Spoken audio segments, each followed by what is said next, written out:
यशायाह अध्याय 2। यशायाह अध्याय 2।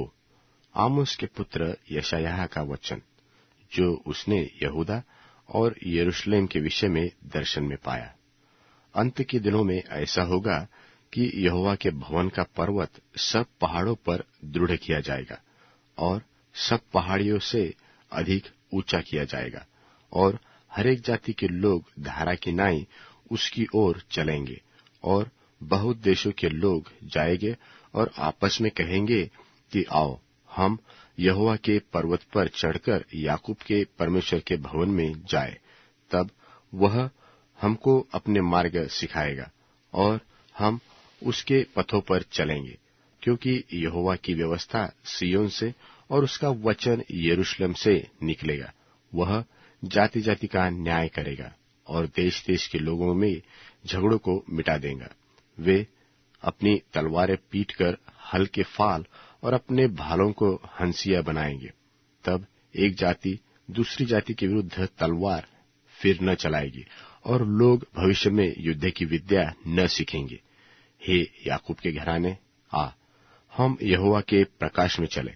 तूने अपनी प्रजा याकूब के घराने को त्याग दिया है, क्योंकि वे पूर्वियों के व्यवहार पर तन मन से चलते हैं और पलिश्तियों की नाई टोना करते हैं और परदेशियों के हाथ साथ मिलाते हैं। उनका देश चांदी और सोने से भरपूर है और उनके रखे हुए धन की सीमा नहीं।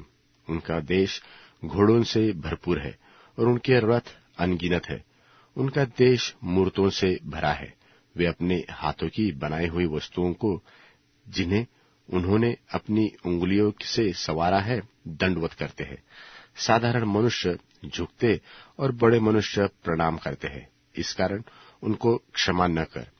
यहोवा के भय के कारण और उसकी बढ़ाई के प्रताप के मारे चट्टान में घुस जा और मिट्टी में छिप जा, क्योंकि आदमियों की घमंड भरी आंखें नीची की जाएगी और मनुष्यों का घमंड दूर किया जाएगा।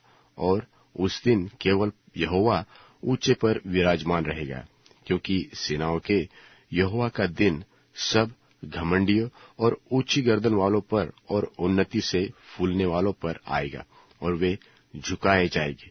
और लबानोन के सब देवदारों पर जो ऊंचे और बड़े हैं, और बाशान के सब बांज वृक्षों पर और सब ऊंचे पहाड़ों और उन सब ऊंची पहाड़ियों पर और सब ऊंचे गुम्मटों और सब दृढ़ शहर पनाहों पर और तर्शीश के सब जहाजों और सब सुंदर चित्रकारी पर वह दिन आता है।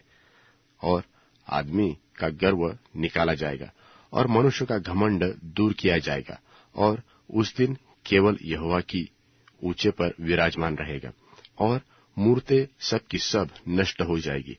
और जब यहोवा पृथ्वी के कंपित करने के लिए उठेगा, तब उसके भय के कारण, उसकी बढ़ाई के प्रताप के मारे लोग चट्टानों की गुफाओं और भूमि के बिलों में जा घुसेंगे। उस दिन लोग अपनी चांदी सोने की मूर्तों को, जिन्हें उन्होंने दंडवत करने के लिए बनाया है, छछूंदर और चमगिद्रों के आगे फेंकेंगे, कि यहोवा के भय के कारण और उसकी बढ़ाई के प्रताप के मारे चट्टानों की दरारों और पहाड़ों के छेदों में घुस जाए, जबकि वह पृथ्वी को कंपित करने के लिए उठेगा। सो तुम मनुष्य, जिसकी श्वास उसके नथनों में है, उसके परे रहो, क्योंकि उसका मूल्य ही क्या है।